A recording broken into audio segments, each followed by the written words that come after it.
podcast Segunda a Sexta, a visão de universitários e profissionais sobre carreira e trabalho. Eu sou Oscar Fujiwara e sempre vou trazer para a nossa conversa convidados que vão compartilhar com você visões diferentes sobre cada profissão. Se você está pensando em fazer uma transição de carreira, começar um curso técnico ou universitário, ou só quer saber mais sobre as diversas áreas de atuação que existem, você está no lugar certo. Bem-vindas e bem-vindos ao Segunda a Sexta. Você sabe que a procura por profissionais de TI é muito grande no mundo todo. Então, é claro que a gente vai trocar uma ideia sobre mais um curso dessa área. Já tem episódio aqui no podcast sobre ciência da computação, sobre engenharia da computação também, e agora é a vez de análise de sistemas. Quem está aqui comigo é o Fabiano Amaro, que é formado em análise de sistemas, e o Vinícius Aquino, que está no terceiro semestre do curso de análise de sistemas. Bem-vindo, Fabiano. Conta aí pra gente como você foi parar no curso de análise de sistemas e um pouco da sua trajetória também. Bacana, Oscar. Agradeço o convite. É realmente um prazer poder falar de como eu vim parar aqui. Então, desde pequeno ali, eu sempre gostei, né, de desmontar as coisas, de entender como que as coisas funcionam, tudo mais. E, lógico, que daí durante o ensino médio eu tive a oportunidade de fazer o ensino técnico em conjunto, né? E nessa época eu acabei optando pelo ensino técnico no técnico em informática, que a gente aprendia de tudo ali, formatar computador, programar um pouco, fazer uma manutenção, instalar impressora e tudo mais. Eu acho que isso daí já despertou um pouco o desejo ali, realmente, pela análise de sistemas, né? E acontece que passou o tempo, né? Chegou o período da faculdade ali, eu estava um pouco indeciso ainda na época, acabei optando por fazer um cursinho por um tempo ali e tudo mais, e fiquei realmente em dúvida entre fazer a parte um pouco mais de humanas ali, relações internacionais, ou análise de sistemas. Acabei optando ali tanto pelo background, né, que já tinha feito técnico em informática, optei por fazer análise de sistemas. Até no começo, assim, eu olhava muito com a visão, é computador, tecnologia é a profissão do futuro. E lógico que, com o passar do tempo, o curso se mostrou muito mais que isso. Na época, ali eu buscava já alguma oportunidade de trabalho. Eu estava até então fazendo estágio na prefeitura da minha cidade, né? Eu sou de Mojimirim, interior de São Paulo, e fazia um estágio aqui de meio período, com uma remuneração baixíssima, mas que dava a experiência ali para poder realmente formatar computador, entender um pouco ali como que era a visão de computadores periféricos da área de TI mesmo. E aí, um pouquinho mais adiante, surgiu a oportunidade para mim para atuar numa empresa de software, mas com a parte de vendas, como um representante comercial. E foi uma experiência muito bacana, né? Porque você tinha que lidar com o cliente e, lógico, entender como o sistema funcionava também para poder ofertar, poder demonstrar. Então, eu digo que foi uma época que, ainda fazendo faculdade, eu desenvolvi algumas habilidades interessantes ali que contaram muito para o meu futuro, né? Mas ainda assim eu estava bem insatisfeito, né? E com receio de que não estava atuando diretamente na área. Afinal, eu estava fazendo um curso de análise de sistemas, eu precisava botar a mão na massa de fato, né? E como que eu faria isso? E aí veio um momento importante na minha vida, né?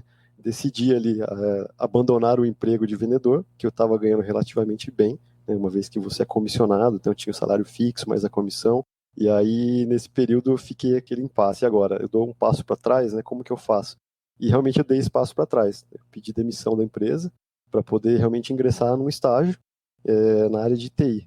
E aí, na época, procurando estágio, apareceu aqui um estágio numa indústria, na área de TI, mas, sim, TI faz tudo, né? Então, a gente entra ali e aprende de tudo um pouco. Tinha um pouco de programação, tinha muita parte de manutenção de computadores, cabo de rede, né?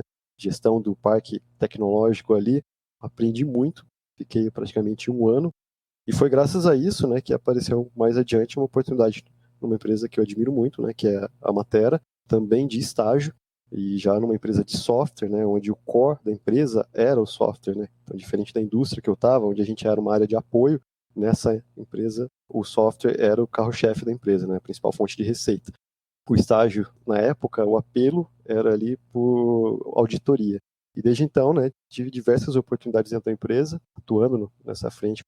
Foi nesse período aí que eu recebi o convite para atuar como gerente de projetos, ou seja, não tive de fato programação, não botei a mão na massa ali, mas eu conhecia de sistemas e isso acho que isso contou muito, como as coisas funcionam, né? Como que a gente se integra. Pude trabalhar com cloud, pude trabalhar com microserviço e principalmente aplicações mobile, né? Então isso daí abriu essas portas para mais adiante eu conseguir ser convidado também para assumir uma posição de coordenação. Com isso, né, pude ter uma visão que é de gestão de pessoas. E aí entender um pouco como as coisas funcionam, ter essa empatia pelo indivíduo, se preocupar genuinamente com as pessoas, entender que existem perfis distintos, né? Me ajudou bastante nessa fase de coordenação para a gente conseguir fazer as entregas, né? Evoluir as pessoas, fazer o plano de desenvolvimento das pessoas. Eu acabei me frustrando um pouco porque eu não tinha mais tanto contato com o cliente. Eu não participava tanto da solução. Meu papel era cuidar da casa para dentro. E aí foi nesse momento que eu comecei a me movimentar dentro da empresa, né? Buscando alguma outra oportunidade, vendo o que era possível. Era a época que surgiam a tais das fintechs. Surgia Nubank, surgia PicPay, surgiam vários desses players. E foi nesse momento que dentro da matéria surgiu uma área, né, voltada para esse mercado, e acabaram mirando isso para mim, gestor de produto, né, que foi esse papel novo que eu assumi, e também foi uma novidade para mim, né? Então, ler regulação de Banco Central, passar a interagir com mais players no mercado, passar a fazer palestras, enfim, de novo, né? A carreira, a visão de análise de sistemas permitiu não me apegar tanto à tecnologia, mas olhar também movimentos de mercado, a gente olhar o que está acontecendo no mercado para aplicar a melhor tecnologia. E a gente conseguir traçar uma estratégia boa ali. E aí a matéria pegou e passou por uma nova mudança, e com isso eu fui convidado a assumir como um consultor de negócios.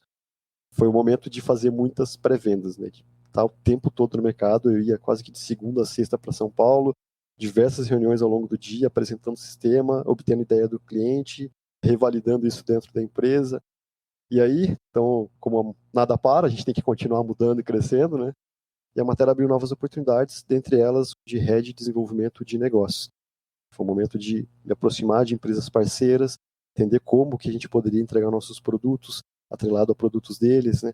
E, lógico, validar isso junto com os clientes também. Mas aí passou uma empresa na minha vida chamada Accenture, que abriu a oportunidade de trabalhar com o conceito que a gente chama de plataforma. Trabalhar com novas indústrias e potencializar tudo que eu tinha visto aqui para essas novas indústrias também. Eu vim com o cargo de Senior Manager, porém a gente faz de tudo. Tem hora que a gente é Senior Manager, tem hora que a gente bota a mão na massa.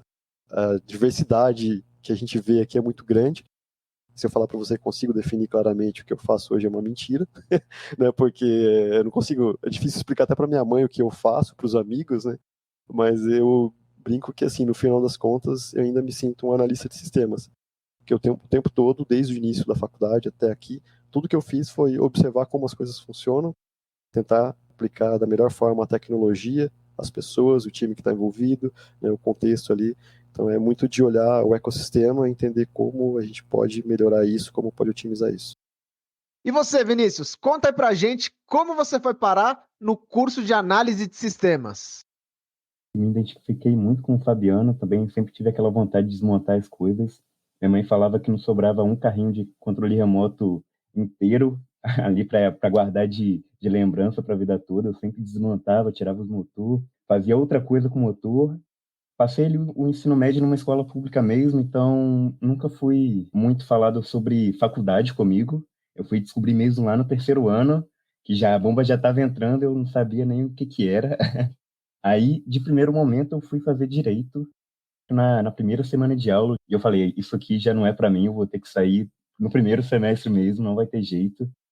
Depois eu vim aqui para Juiz de Fora, ali em 2018, eu passei para Ciências Humanas, aqui tem um sistema um pouco diferente, era 2 anos e meio de bacharelado de cientista humano. E depois você escolhia alguma área de especialização, então tinha ciências sociais, filosofia, geografia, ciências da religião. Meu foco era para ciências sociais. Aí, no último período do bacharel de cientista humano, eu falei, poxa, eu queria algo que eu conseguisse aprender tudo que eu aprendo e botar tudo na prática.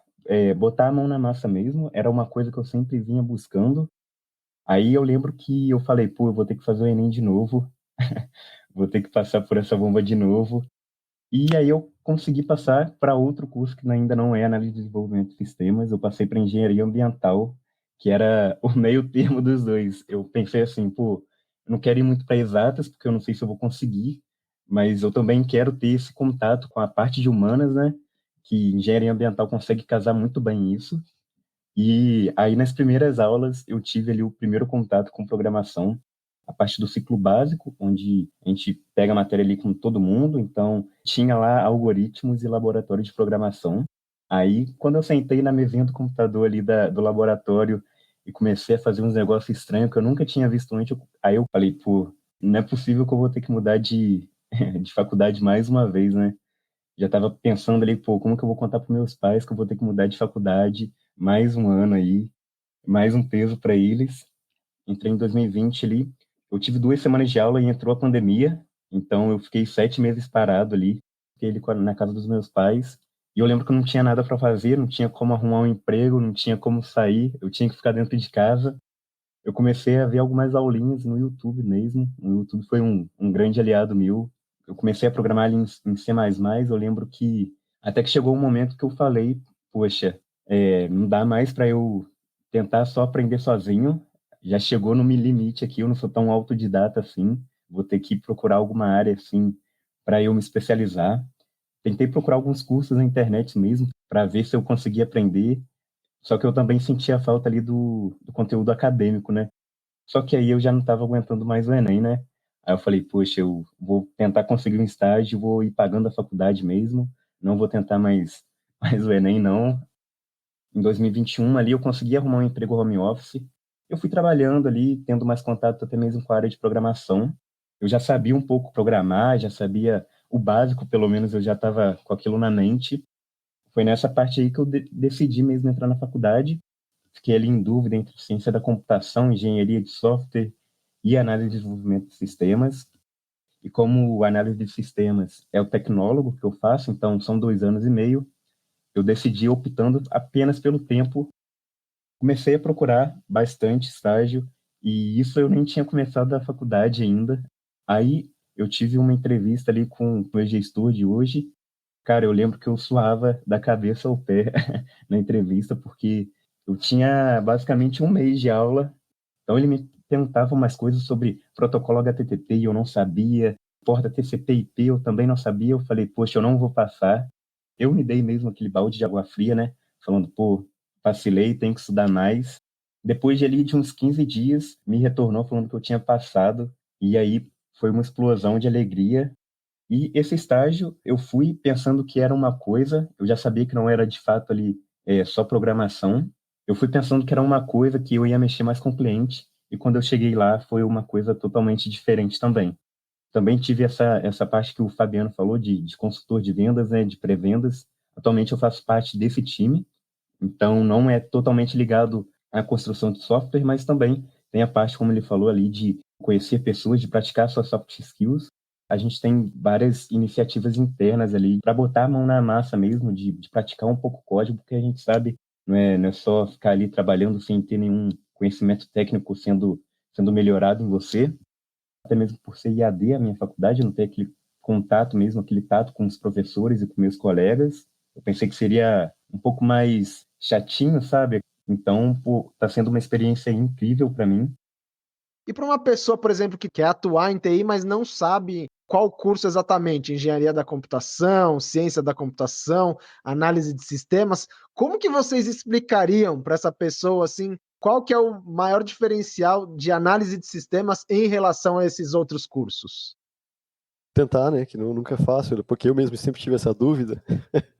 Mas, em linhas gerais, né, depois de alguns anos, eu acho que a principal diferença é realmente, acho que é o apelo mais técnico, né?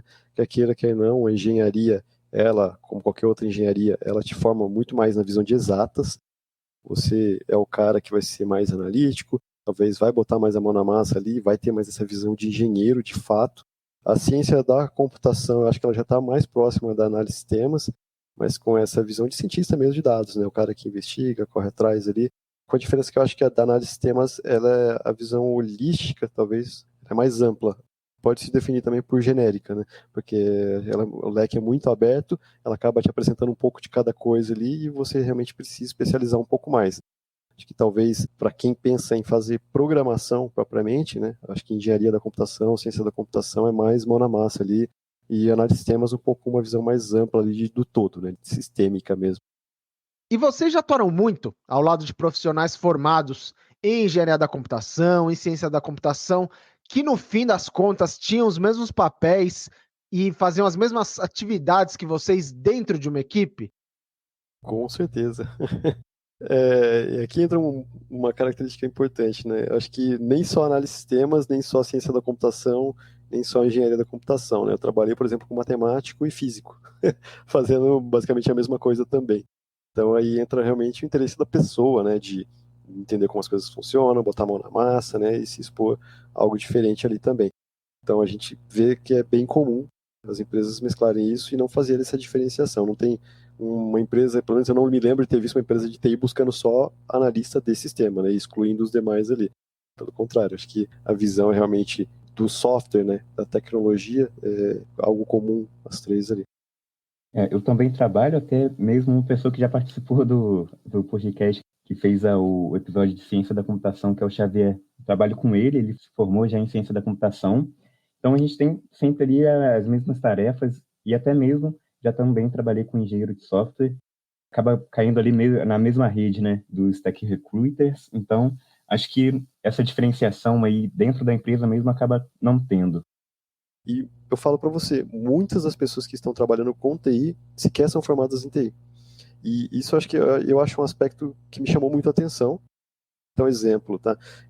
Eu tenho pessoas aqui formadas em relações internacionais trabalhando com APIs, fazendo Swagger, né, e criando integrações ali. Então, um projeto recente que eu estive, uma das pessoas que estava comigo era formada em engenharia de alimentos e estava ali trabalhando com TI. E está ficando muito evidente para mim que não é necessário você se formar em TI para trabalhar com TI. Eu acho que mais vale para qualquer curso de computação ou não computação é desenvolva uma lógica boa. Quem nunca ouviu falar, né, faz o famoso teste de mesa, teste básico de lógica, matemática financeira ali, e desenvolva isso, né? Tendo a lógica, o restante vai ser fácil. O restante é ferramenta. Como que você vai integrar e compreender isso daí. Mas é um movimento que, sim, tem sido atraído porque é uma posição de destaque, né, trabalhar com tecnologia, e lógico que tem pagado bem. E isso gerou até um boom. O que preocupa é o quanto esse boom é uma bolha, né, o quanto realmente teve investimento ali de empresas não tão responsáveis em crescer sua base e que podem demitir. Mas eu acho que o que ficou realmente, que talvez a profissão nossa que propicia um pouco mais, é essa qualidade de vida. Em relação às demais profissões, esse foi um diferencial, principalmente pós-pandemia, que atraiu muita gente para a TI, né? Poder trabalhar de casa, ou pelo menos no formato híbrido, e conciliar um pouco mais a vida pessoal com a vida profissional. Então, eu vejo que isso tem atraído muita gente realmente. É uma verdade em muitas empresas, principalmente para o cargo de programação. No meu caso, não é uma verdade, né? Então eu sou mais de negócio, né? Então eu preciso eventualmente estar no cliente, preciso visitar também, participar ali do dia a dia. Nos episódios de Ciência da Computação e Engenharia da Computação, os convidados comentaram que existem várias possibilidades de atuação nessas áreas além da programação, daquela coisa de ficar fazendo código que todo mundo imagina, né? É isso mesmo? Dá para atuar na área sem precisar ficar só codando? Muita gente acha que é só programação, não. Eu tracei minha carreira inteira praticamente sem ter que programar. Mas não quer dizer que eu não conhecia de programação, pelo contrário, né? Tive que conhecer bastante, né? Principalmente do princípio, para poder dialogar com o time, em alguns momentos ali, transcrever requisitos, saber o que o time está fazendo, né? Uma grande descoberta de fazer o curso de análise de sistemas é a gente olhar que o curso, né, principalmente na PUC Campinas, ele teve muito essa pegada, né, de tudo é sistema. Então, nós, seres humanos, a relação nossa um com o outro é um sistema, né? Então, a gente começa a realmente analisar isso. Tanto que a gente tem diversos níveis lá de antropologia, gestão de empresas, que nos dão essa visão de sistema como um todo, né? Não somente software e tecnologia. E uma das aulas que eu mais gostei ali, realmente, a gente teve na época ali com o professor de empreendedorismo, ele falava muito que você precisa é entender de negócio, entender como as coisas funcionam. Porque o framework, a ferramenta, você aprende. E eu gravei muito isso, né? Então a gente entender realmente como as coisas funcionam e saber aplicar a melhor ferramenta naquela situação, acho que é uma das coisas que eu gostei muito de fazer ali. Desde quando eu entrei nessa área mesmo, vários aspectos da minha pessoa foram melhorando de diversas formas, até mesmo da comunicação. Começa a ter uma capacidade analítica um pouco maior, né? Porque a gente às vezes tem que entender o problema do cliente e ainda tem que passar para uma outra pessoa. É uma coisa que eu não imaginava fazendo. Hoje eu entro em agenda com o cliente, explico ali a nossa arquitetura, os nossos produtos. A gente tem plataformas que geram código, que geram software, que facilitam sua vida. Então, acho que a gente está caindo num momento que não é mais aquele hard skill, né, de você saber fazer o beat, mas sim de você orquestrar todas as soluções que tem no mercado. Então, a gente tem, por exemplo, né, o famoso ChatGPT ali, que você pode pedir um código Python para ele que faz determinadas coisas e ele vai te entregar esse código pronto. Então, a gente começa a colocar em questão, mas e o papel do programador? Talvez o papel do programador agora é saber o que fazer com o ChatGPT, né? Como que você orquestra isso e faz um bom uso dessa plataforma, né? Então, a tecnologia, com o tempo, ela tem se mostrado o quê? Ela tem que evoluir para ela ser simplificada. Então, acho que nessa visão, pegando um pouquinho o aspecto aqui da análise de sistema, ciência da computação, engenharia de computação, o papel nosso é o quê? Pegar a tecnologia e transformar isso em algo simples para o dia a dia das pessoas. Como que a gente pode conectar necessidade do mundo com tecnologia de ponta, mega complexa, mas de modo que não seja complexo para quem usa. Como criar qualidade de vida com esse monte de tecnologia maluca que existe no mundo, né? O Vinícius mencionou que está no curso técnico, né? Já o Fabiano escolheu o bacharelado em análise de sistemas. Daí eu queria saber, né? Na opinião de vocês, cada uma dessas modalidades é mais indicada para que perfil? Para quem vale mais a pena, o técnico ou o bacharelado? Basicamente, se fosse o eu de hoje escolhendo naquela época, acho que eu escolheria outra faculdade como ciência da computação, ali mesmo só pela parte ali de mestrado e doutorado que eu tenho vontade de prosseguir, sabe? Esse é o único ponto que eu escolhi um pouco errado, mas foi mesmo pelo tiro rápido que me dá e se provou ser um tiro bastante eficaz, né? É uma faculdade bem rápida, mas por ser rápida, acaba tendo ali uma pressão maior por ter que aprender mais coisas num período menor de tempo. São só 2 anos e meio. É um desafio também você absorver todo o conteúdo que é passado para você. Primeiro semestre ali, eu já tive a oportunidade ali de conhecer a área, de ver como funciona. Quando eu fiz minha faculdade de bacharel, eu pensei, nossa, eu podia ter feito um tecnólogo, porque é a ideia de você se lançar logo no mercado. E hoje, se a gente parar para observar até os movimentos que a gente tem no sistema de ensino, cada vez mais eles estão falando do ensino pocket. Você fazer atividades, matérias voltadas para aquele problema que você quer resolver, para aquilo que você quer atuar. E não necessariamente um curso extenso que demora 4 anos para depois te lançar no mercado, né? Talvez você, ao longo desse período, você já ir se moldando, fazendo matérias conforme sua necessidade. Por mais que a gente faça uma faculdade, um bacharel, ele é generalista. Ele te mostra todo o leque dentro da análise de sistemas. Então, acho que a gente sempre tem essa dúvida de que curso fazer, se deveria estar fazendo aquele curso ou não, se podia fazer num tempo menor ou não. Mas, na minha visão, olhando para o mercado que a gente está hoje, os cursos pocket ali, principalmente se a pessoa ser mais autodidata, se ela tem esse controle ali de conseguir aprender por conta própria, né, eu recomendo muito, né, conseguir fazer esses cursos pockets e se moldando ali conforme a necessidade que ela está no mercado. E em relação às soft skills, né? Que é a questão da comunicação, empatia, de saber escutar. Como que isso tudo ajuda o profissional de TI a evoluir na carreira? Você vê que além de a gente aprender sobre análise de sistema, software, como as coisas funcionam, a gente precisa desenvolver muito soft skills, né? Que daí já são caráter mais de humanas, feedback, relacionamento interpessoal, que normalmente a gente não aprende tanto disso na faculdade, que seriam coisas que agregariam muito a visão, né, o desenvolvimento de carreira de uma pessoa que pensa fazer ali um curso de análise de sistemas. Cada vez mais o profissional de TI, que antes era muito visto como profissional da programação, né, tudo mais, que era o cara que podia trabalhar mais no lugar dele, ficar quieto ali, focar, simplesmente executar a tarefa, acho que mudou muito o perfil. Ele precisa, sim, sair do casulo ali, ele precisa interagir, é o que se espera mais das equipes, né, e quando a gente fala que se espera mais das equipes, já é um ponto de atenção ali, não se trabalha sozinho, por mais que você seja um programador, você tem que saber interagir com os demais pares, os demais programadores, com sua liderança direta. Então, isso tudo exige você saber se expressar, saber expor sua necessidade, saber dar um feedback bom sobre aquilo que não está bom, não está bem para você. Então, cada vez mais o profissional ali que quer avançar, quer crescer na carreira, ele tem que sim saber conviver em sociedade e desenvolver esses soft skills, né? Porque não dá para não gostar de humano trabalhando com TI. Por mais que você fale, mas eu consigo. Talvez você consegue lá algumas oportunidades mais obscuras que existem por aí. Existe hoje ainda, até hoje, a atividade de trabalhar com mainframe, algumas coisas assim. Mas para o que vem pela frente, com novas tecnologias e tudo mais, se espera que você conheça mais sobre o funcionamento do próximo, né, do indivíduo. Até uma dica, né, para quem gostaria de aprender um pouco mais sobre soft skill, como falar em público, tem um livro famoso aí do TED, né, TED Talks, que é o guia oficial para falar em público. Então eu recomendo totalmente aí para quem queira se expor um pouco mais nesse mundo aí, que ajuda a gente a elaborar o raciocínio.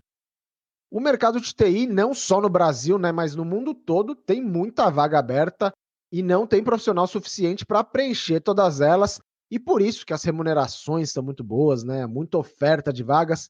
E isso acaba gerando também uma ascensão na carreira muito acelerada. Como que é? Mas eu acho que é legal até a gente comentar aqui que é muito recorrente isso no mercado, que, né, o profissional entra, ele é estagiário, ele quer o quê? Virar júnior, quer ser um analista contratado júnior. Ele é júnior, ele quer virar o quê? Pleno. E ele é pleno, ele quer virar o sênior, né? Então é muito comum essa briga no mercado, né? E durante muito tempo ali, com as equipes que eu gerenciei, era comum a discussão, né? A pessoa, lógico, ela tá na posição dela, ela fala, cara, eu já tô pronto para virar pleno, já tô pronto para virar sênior. E fica essa discussão eterna, né? E eu brinco que eu criei até um frameworkzinho ali para definir um pouco disso, né? O que é o júnior, pleno e sênior. Então o júnior é o cara que tá ali, ele tá desenvolvendo a caixa de ferramenta dele. Ele tem alguns desafios, algumas atribuições, mas você vê que é o cara que ele ainda tá brigando ele com ele mesmo, né? Tem os desafios ali, ele ainda tá desenvolvendo um pouco desses soft skills e tudo mais, mas é ele com ele mesmo. Ele superou isso, beleza, o cara júnior já tem a caixa de ferramenta legal, se comunica relativamente bem. Próximo passo dele é começar a ajudar o colega do lado, ajudar a equipe que ele faz parte. Aí para mim já começa um pouco da visão do cara que é pleno. É o cara que ele já tem uma visão um pouco mais ampla, ele já superou os desafios que ele tinha, agora ele está ajudando o cara do lado a crescer. Ele está ajudando o júnior, o estagiário ele a crescer. É o cara que dá atenção, que ajuda a fazer o review de código, que ajuda o time de QA, que explica por requisito que aquilo que ele falou não veio da forma correta. Então ele já tem uma visão um pouquinho mais sistêmica ali. E aí, quando que a gente passa pro sênior, esse cara, né? Esse cara, ele cresce um pouco mais, ele começa a ter a visão não só da equipe, mas da empresa como um todo, da organização como um todo, do valor que ele e a equipe dele têm para a organização. Então ele tem uma visão ampla e ele começa a interagir cross-funcional, a empresa como um todo. Esse cara é sênior. Então isso é o nível de senioridade, ele se comunica bem, se expõe bem, ele gerencia conflitos, ele dá a cara ao tapa para o cliente. E para fechar, que conselhos vocês dariam para quem está pensando em entrar no curso de análise de sistemas? Faça análise de sistemas se você realmente é curioso, se você é aquele cara que fica propondo solução para os amigos, se você é aquela pessoa que vê alguém com um problema e você fala, já pensou em fazer isso dessa forma? Então, o tempo todo, né, a cabeça de um analista de sistemas é, cara, por que fizeram isso dessa forma e não dessa forma? O que daria para fazer diferente nisso daqui? E se eu usar aquela solução? E se eu usar isso aqui dessa forma diferente? Enfim, a cabeça não para o tempo todo, né? Você está tentando conectar algum problema a alguma solução, né? Ou com uma solução para buscar algum problema também. Né? Então, é realmente entender necessidades, entender um pouco do indivíduo e, lógico, entender de sistemas, né? Como eu disse, capsulando lá do início, sistema não é só software, né? Sistema é tudo. Até falando um pouco sobre isso, né? Eu acho que eu dou tanto solução para as coisas que eu tenho vários amigos que vira e mexe ficam, cara, vamos abrir um negócio junto? E se a gente fizer tal coisa junto? E fica o tempo todo assim, um monte de ideia empreendedora. Então, talvez para os empreendedores de plantão aí também, a análise de sistemas é um bom curso, tá? Bastante legal e, pô, uma dica também é sempre pesquisar em inglês, né? Eu tinha sempre o costume ali de tentar pesquisar em português e sempre achava algumas coisas mais desatualizadas ou que não fazia sentido ali para o contexto que eu estava pesquisando, ainda mais nesse mercado de TI, que as coisas acabam acontecendo mais lá fora do que aqui dentro do Brasil. Quem está pensando em fazer qualquer curso, faz inglês junto. Por favor, pessoal, não fiquem sem fazer inglês, né? Acho que nesse mercado de TI, principalmente, assim, é totalmente exclusivo, né? Tipo, você fala, cara, eu tenho inglês, você vai se diferenciar muito. E o fato de você falar não tenho inglês, você já vai eliminar 80% das vagas, assim, das oportunidades. Então, qualquer artigo que você vai ler, qualquer função que você vai escrever, acaba tendo um pouco de inglês ali, principalmente em TI. É um diferencial hoje. Eu ler os artigos, buscar, fazer as perguntas certas em inglês ali é essencial. E, pô, um recado pra galera, né? Sempre ter aquela coragem de ainda dar tempo de você fazer algum curso, né? Eu vejo que tem muita pessoa que tem aquele medo ali de, pô, ter mais 5 anos na faculdade ou ter aquele medo de trocar. Às vezes as pessoas me perguntam, né? Eu fui uma pessoa que troquei bastante de curso até chegar na análise de sistemas. Eu sempre falo para a galera, os 5 anos ou os 2 anos e meio, eles sempre vão passar de qualquer forma, você fazendo ou não. E, pô, tem que meter as caras, tem que ter a coragem ali de buscar ali, mesmo que seja o seu sonho ali momentâneo, né? Mas se você tem esse sonho, você acha que isso é certo, eu acho que a coragem é fundamental para você conseguir realizar ele. Fabiano, Vinícius, valeu demais pela conversa. Muito obrigado por todas as experiências e informações que vocês compartilharam aqui sobre a carreira na área de TI. E eu tenho certeza que muita gente vai escolher com mais segurança o curso de análise de sistemas depois de conferir a nossa conversa. Muito obrigado para você que acompanhou o bate-papo e depois não esquece de dar o play nos episódios de Engenharia da Computação e Ciência da Computação, porque eles têm tudo a ver com o que a gente conversou aqui hoje também, beleza? E semana que vem tem mais episódio inédito aqui no Segunda a Sexta. A gente se encontra lá. Um grande abraço e até a próxima! Esse foi o podcast Segunda a Sexta, a visão de universitários e profissionais sobre carreira e trabalho.